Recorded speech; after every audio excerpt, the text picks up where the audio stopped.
नमस्कार, मी स्नेहा जितेंद्र गावड, सफाळे येथे राहते। मी किड्स इंटेलिजंटचा स्मार्ट ॲबॅकस टीचर ट्रेनिंगचा कोर्स आत्ताच पूर्ण केलेला आहे। एक दिवस मी जेव्हा इंस्टाग्राम स्क्रोल करत असताना मला किड्स इंटेलिजंटचा एक व्हिडिओ दिसला। त्याच्यानंतर मी त्यांना इन्क्वायरी केली, पण त्या अगोदरच माझ्या मुलाने माझ्याकडे असं म्हटलं होतं की त्याला ॲबॅकस शिकायचे। त्यांनी पण एक यूट्यूबला व्हिडिओ बघितला होता।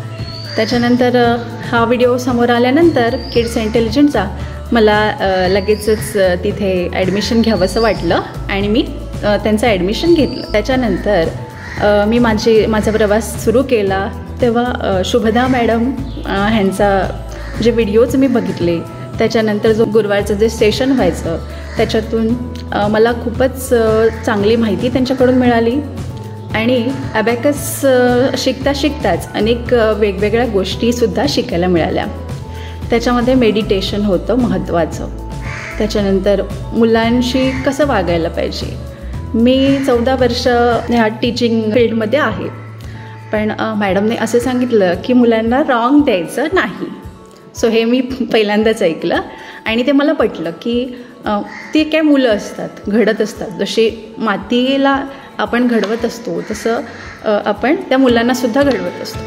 सो चुकीचं देऊन त्यांच्यावरती निगेटिव्ह इम्पॅक्ट होणार। त्याच्यामुळे हे चुकीचं देऊ नये किंवा त्यांना रॉंग हा मार्किंग देऊ नये, त्यांना सर्कल तुम्ही करून द्या। हे मला गोष्ट फारच पटली। त्याच्यानंतर टीचरने कसं राहायला पाहिजे, जे मी DED कॉलेजमध्ये शिकले होते, पण हल्ली तसं आपल्या आजूबाजूचं वातावरण बदलतंय तसं आपणही बदलतो। त्याच्यामुळे मी सुद्धा आता साडी नेसायचं बंद करून ट्रिक्सेस वगैरे घालायला लागले होते।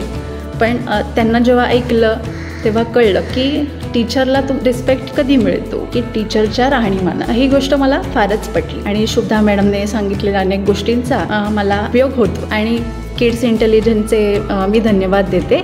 मला चांगला प्लॅटफॉर्म तुम्ही यूज करायला दिलात। मी अनेक गोष्टी इथून शिकले। धन्यवाद मॅम।